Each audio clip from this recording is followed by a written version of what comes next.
Come on now. Think about that. Think about that. We're trying to preserve our culture. We're trying to save ourselves. And you going to tell me that I'm asleep because I am not endorsing the one person who's definitely going out his way to make sure that we know he don't like us. He don't mess with us.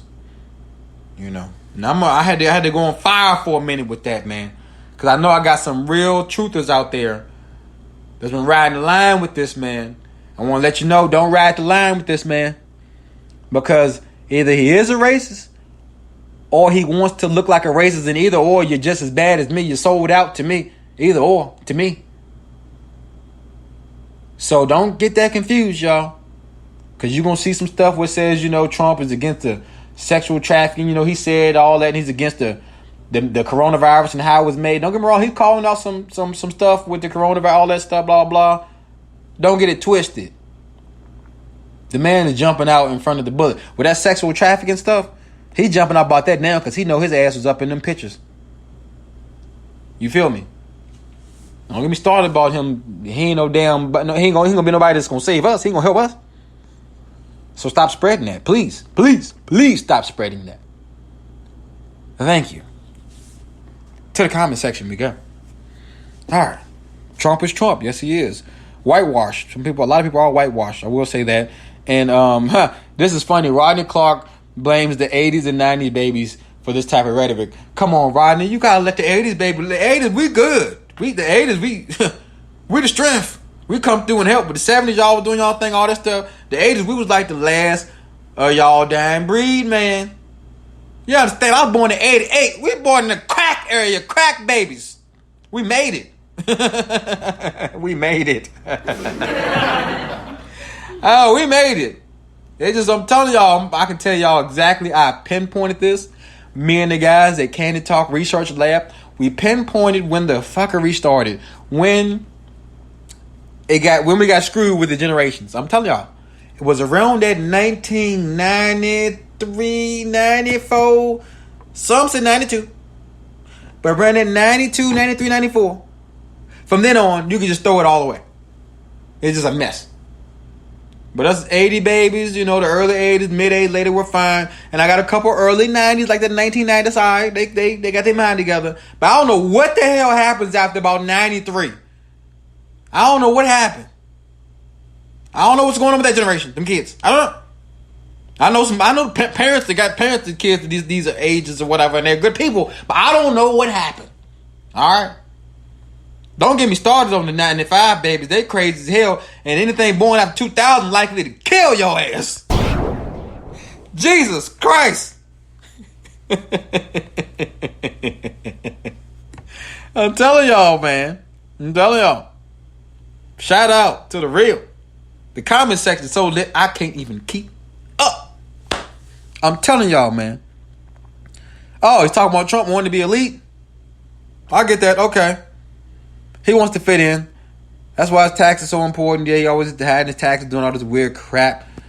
Oh, man. It's just sickening what's going on. Oh, man. Yeah. All right. So much. Screw Trump at the end of the day. And shout out to the 80s babies. We gonna make it. We gonna make it. We gonna make it. Hey, we gonna make it. We gonna make it. We gonna make it. Shout out to the Locks too, man.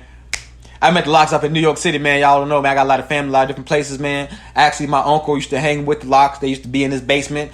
We had a cousin of ours, a cousin of mine, that was actually wanting to be a part of the Locks and was hanging with the Locks and was going to be a part of the Locks before they became the Locks. And he decided to go try his own solo career. That obviously did not work. And I actually met the Locks when that cousin of mine was shot and killed down in Texas because he had became a producer / I don't know, a whole lot of things that went on, and he was killed. And I ended up meeting Jadakiss, Sheik, and Luch in New York City 3 years ago because they came to my cousin's funeral, and I didn't believe my uncle, and my uncle was telling me stories about how the Locks used to be in his basement and rap all the time, and I'd be damned if you got Sheik, Luch, and Jadakiss. I'd be damned if Jadakiss ain't pop up right then. Jada just walk. I'm telling you, I'm sitting there.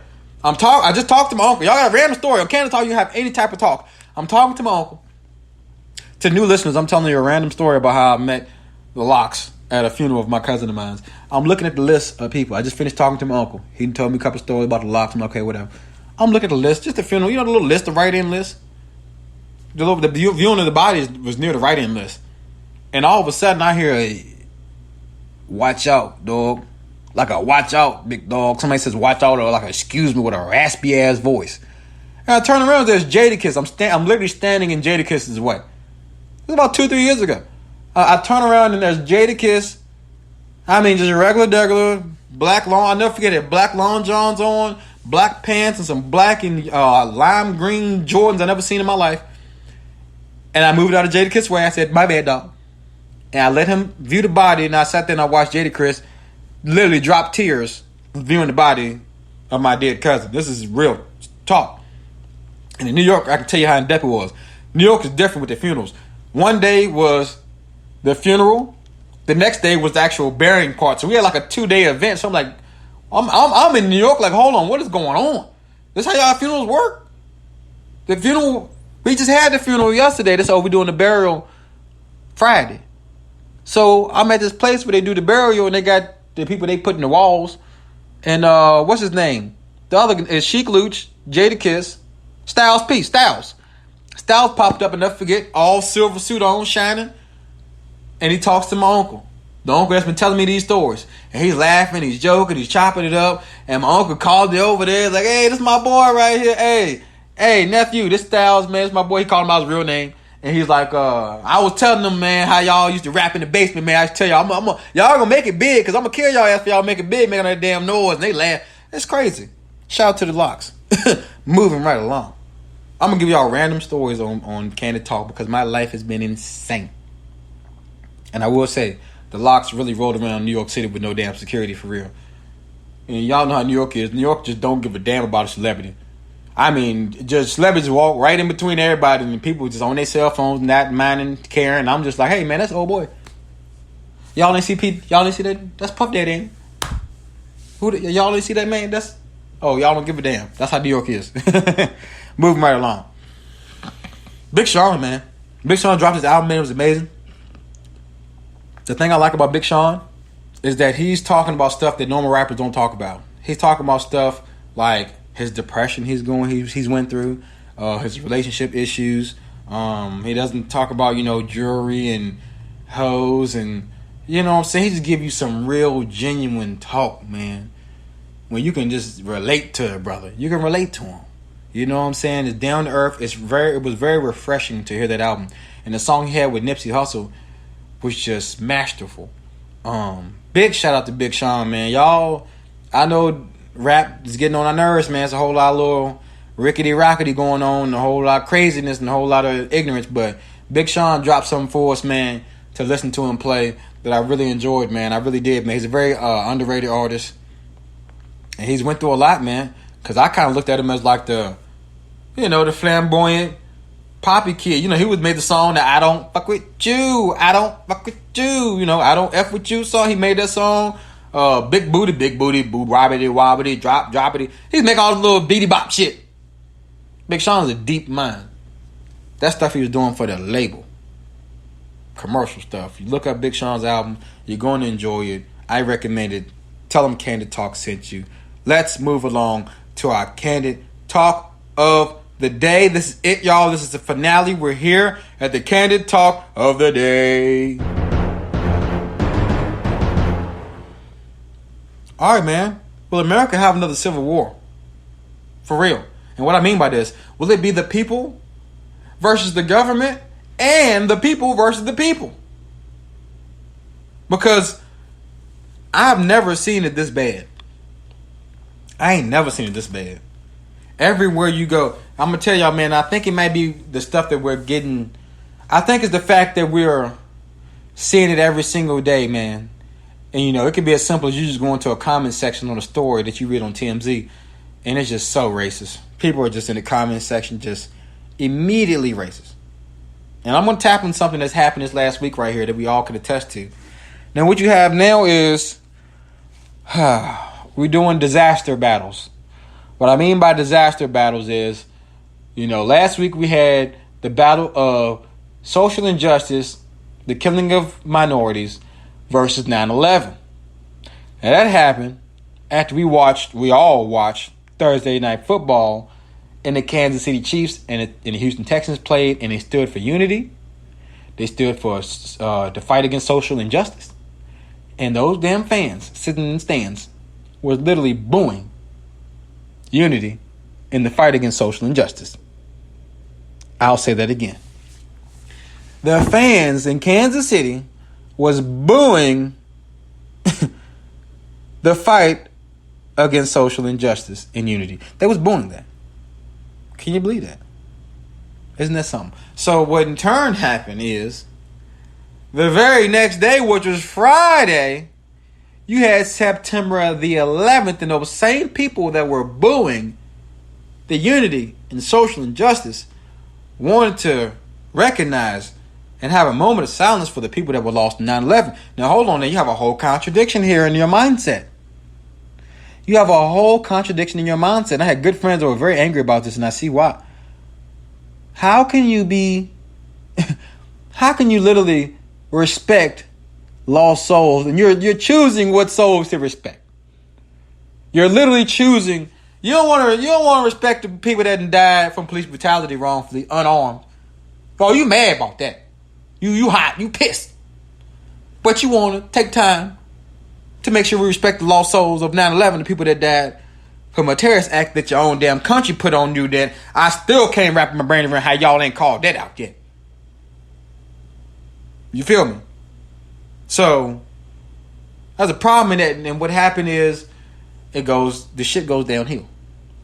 So now what you have is there's a battle right now. All right, I went through a comment section about 2 police officers being shot on footage, and they're fighting for their lives right now. And the top comment in the whole TMZ post from a regular person said, "I need to see what happened before the footage starts rolling." You see what I'm saying? You see what he did there? Next person came in and said, "He must have feared for his life. That's why he shot those policemen." You see that right there? So what's happening now is people are using their own medicine against them. The stuff that, I'm going to say it, white folks used to say about black folks getting killed. Now, when you got police officers getting shot up, the black folks coming to the comment section pissing off white folks and saying what they used to say about the shit about us. You see how that, and you get that, right? But to the people, I'm glad that y'all are seeing those comments, because it needs to get under your skin, because that's how annoyed we are when we all sit together and watch somebody get killed and y'all say, well, we don't know the facts. You feel me? But this is how deep the mud throwing contest has gone, though. That's how deep, this is where we're at with it now. So now in turn, we all become disrespectful. You feel me? We all become, as they call it, distasteful. We all become slouching around in the mud. You get what I'm saying? And here's my thing. And y'all know I'm a proud black man. I'm the furthest thing away from that C word. Y'all know the C word. Okay? And another quote before I go on. Hashtag, thank you, Darnell. Hashtag all buildings matter was trending #1 on Twitter on Friday for September 11th. Because that's what people was commenting on this September 11th post. They was commenting all buildings matter to get under the skin of the people who were saying all lives matter. Because that's how ignorant you sound when you say all lives matter. When we talking about an isolated incident. We talking about people who are dying. I don't need you to say that. It's ignorance. So, here's my point. I'm going to read one more comment, and I'm going to go to my very deep point that I want all my friends and listeners to understand where I stand at it with all this. Okay, now, Rodney Clark says my motto was, what was done to us was a test before doing it to their own. Okay? Next will be all pets matter. Next going to be all pets matter. You're right. All dogs matter. Speaking of pets, man, shout out Mike Vick, man. I just battled some white folks. Excuse me, I can't say white folks no more. I just battled some people. some Vic haters. In the comment section about Mike Vick. They still mad about Mike Vick and them dogs. Don't get me started. But here's where I would go with my point, y'all. This is the part why I slow it down. Now, we're battling, right? We're in this thing. We're trying to wake up people and show them we're giving them their ignorance, and we're putting it on the mirror.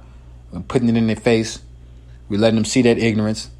We're giving them right back to it straight. Because that's sometimes when you get it back to you straight, you kind of, that's how it feels. When somebody does something that you've been doing to you, You go, oh, that's how that feels.